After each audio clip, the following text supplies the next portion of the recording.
Microsoft has been pretty quiet when it comes to making high-end phones. For the last year or so, we've seen nothing more than some entry-level devices like the Lumia 640 series, but they're hoping to actually bring people back to the Windows Phone camp with its latest device. Hey guys, it's John B from PhoneArena here, and you're watching our video review of the Microsoft Lumia 950. What's astounding is that you have the most up-to-date Windows experience in the phone. It's Windows 10 and honestly still has the same DNA of Windows past. You see it in the live tiles in the start screen, but instead of going with the modern UI style of the past, they've gone with a more simpler layout. It has tight integration with all of Microsoft's services, so Outlook, Edge, Office pretty much work like they do on a desktop level. And seeing that the platform has evolved since its earlier beginnings, you get better third-party app support, but it's still trailing its rivals in iOS and Android. The killer feature here is undoubtedly Continuum. You get that desktop-like experience, and you literally have the power of PC in the palm of your hands. Now, it can be done one of two different ways. You can go with the wired option using the display dock, or you can achieve a wireless way using a Miracast-enabled device. When you use Continuum, the phone itself becomes the mouse cursor. The cool thing is that it's almost like a Windows 10 experience on a desktop PC. So native apps look and feel like their desktop counterparts. When you open up Outlook Mail, the Microsoft Edge browser, or in the Microsoft Office apps, they look and feel like they do on a regular Windows 10 desktop or laptop. The biggest challenge right now is that the vast majority of third-party apps are just not supported by Continuum. However, as it grows, you could expect that to change quite a bit down the road. Okay, it might not have a fingerprint sensor, but Microsoft has an alternative method of unlocking the device. It's called Windows Hello, and it actually utilizes iris scanning technology to unlock the device. So basically, when you turn on the phone, it's going to scan your eyes, and it works pretty well. It's accurate. Even in dim light conditions, it's able to authenticate us with no issues at all.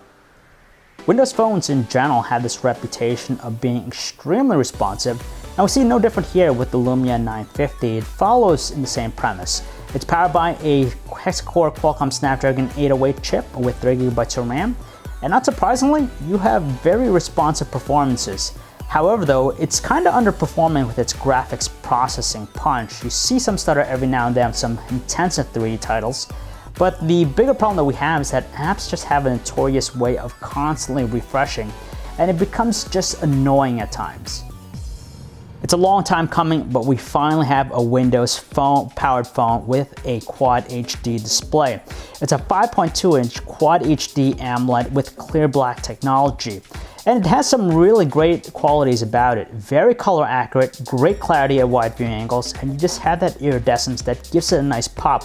Unfortunately though, it's very weak with this brightness output. It tops out at 349 nits, so outdoor visibility is pretty much non-existent. It's outfitted with a pretty impressive camera. You have a 20 megapixel pure view camera, which features Zeiss optics, f1.9 aperture lens, optical image stabilization, and a triple LED natural flash. You have that signature Lumia camera UI with its tight manual controls that we're all familiar with.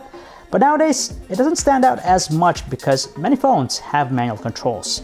Despite that, it takes some pretty good looking shots. When the conditions are ideal, you have a lot of good details capture. Colors tend to be a little bit on the saturated side. And when you switch to its rich mode, HDR mode, it definitely gives photos that artificial quality to them. However, it has a pretty good performance under lower light conditions. Photos are brighter, exposing more details with very minimal noise, but it is prone to blurring. The triple LED flash works pretty well too. It isn't overpowering, and it casts a pretty neutral tone throughout the shot.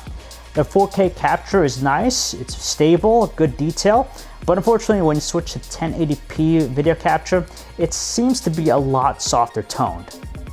For being one of the first phones to have Windows 10 out of the box, the Lumia 950 just has a boring and dull design. It's not really indicative of its pricing. It looks more like a prototype than a final product. It's matte plastic, a little bit on the hollow side, but it is very lightweight. Unfortunately though, when you put this in a store, it's going to have a tougher time attracting people when you look at some of the other phones that are made out of metal or even glass. Inside the phone, there's a removable 3000 mAh battery. It's a good capacity for its size, But the battery life is nothing more than average. You get a full day of normal use out of it, but if you're a power user, you're gonna have to top it off constantly. Luckily, with the USB Type-C connection, it's very quick with its recharge time. It only takes 92 minutes, which is exceptionally fast. And you also have that added convenience of charging it wirelessly. It's built in, which is nice.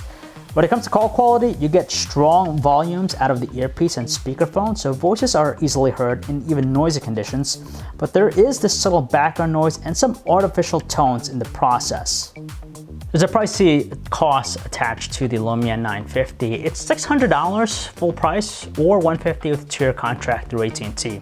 By itself, that exclusivity to AT&T is limiting the handset's reach. It's gonna have a tougher time competing on the same scale as, say, an iPhone 6s, a Galaxy S6, an LG G4, or even a Google Nexus 6P. Now, this isn't the device for everyone. It's meant for a specific audience, specifically the Windows fans out there who have grown tired of using older devices like the Lumia Icon, the 930, and even the 1520, and they want something that's going to tide them over. The Lumia 950 is that device. It's a bridge device, but we wouldn't say it's that halo device that's going to bring Windows 10 to a higher level.